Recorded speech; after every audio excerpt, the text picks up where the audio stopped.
عزتمندو چې په 1 تاریخ دلته مونږ کم میټینګ کړی و او هغې کې مونږ درې واړو تحصیلونو ته او ټول ویلیج کونسلو ملګرو ته دا خواست کړی و چې په 12 اګست په د میا صاحب او د سیکرټري صاحب په موجودګۍ کې دا خواست کړو چې انشاءالله تاسو په 12 اګست ښه په اتفاق باندې راځئ نو خدای دې ستاسو ډېر عزت وکړي خدای دې اجر تاسو له درکړي چې تاسو زمونږ هغه خواست تاسو زمونږ هغه ریکویسټ ومنو او نن زمونږ دې مشرانو ته هم سترګې اوچتې کړې زه ستاسو ډېره شکریه ادا کوم وخت کم دی زمونږ میا صاحب او زیاتې خبرې به در سره بیا زمونږ قائد زمونږ لیډر ایمل خان کوي نو چې دغه خبرې تاسو ښه په خاموشۍ ښه په ډسپلین واورئ زه بیا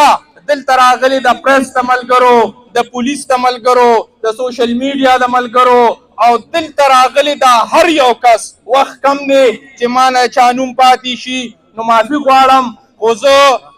ډېره او ډېره شکریه ستاسو ادا کوم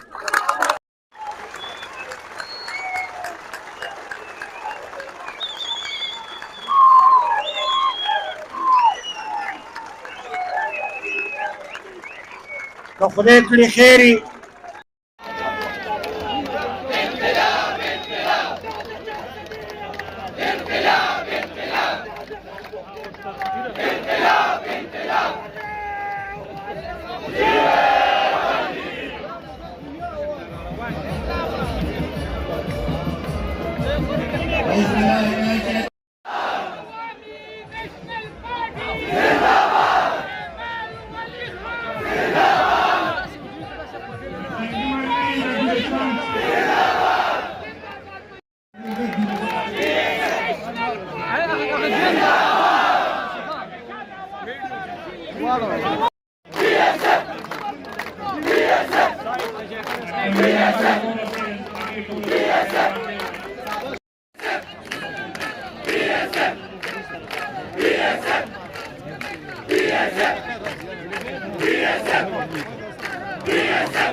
Gracias. हाँ जी हाँ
چې پښتانه به دې وخت کې محفوظ وي بلکې زه دا ګڼم چې د پښتنو په خاوره یو وارې بیا د زورورو قوتونو سودا شوې ده او د هغې سودا په نتیجه کې زه دا اینم چې دې ځل ډایرکټ پښتونخوا خو تش پښتونخوا به نه دې ځل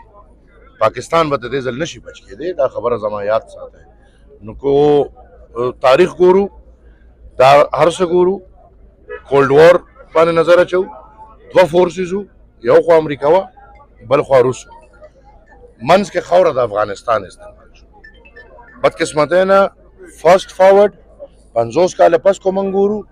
روس بدل کړو چین د چین او د امریکې مسله ده په هغې کې افغانستان هم دلول دی هغه خو په افغانستان کې دی وخت موږ او تاسو د په دې مازغه خلاص چې په افغانستان کې د وخت د امریکای نماینده حکومت ناست دی او اوس خو خبره ښکاره شوه په حجازونو کې ورله ډالرې را روانې او په پاکستان کې چې زه بیا کوم حالات وینم نو الله دې نه کړي خو که چېرې را روان دا غویمه جوړېږي او د ولي خان بابا خبره د اتیانو دا جنګ جوړېږي نو زمونږ کردار هماغه رقم چې 50 کاله مخکې و 50 کاله مخکې موږ بله خاوره استعمال کړه دې وخت داسې حالات دي چې زمونږ خپله خاوره به دی کې بدقسمتۍ نه راځي ځکه چې نن ټوله مسله د ګرمو اوبو ده هغه هم د ګرمو اوبو وه اوس هم د ګرمو مسله هم یو ده خو هغه د افغانستان په لاره وه دا د پاکستان په لاره ده ستا سیپیک ستا دپاره د ټول نه لوی پرابلم هم دی او ستا سیپیک ستا دپاره د ټولو نه لوی ګیم چینجر هم دی اوس الله د خیر کوي چې څه به رانه جوړېږي خو موږ د پیسو دپاره په دغې اور کې دغې جنګ کې دا نه چې وردننه کېږو وردننه شوي یو او را شروع شوي مخه تاسو نه غواړئ چې یو وارې بیا خیبر پښتونخوا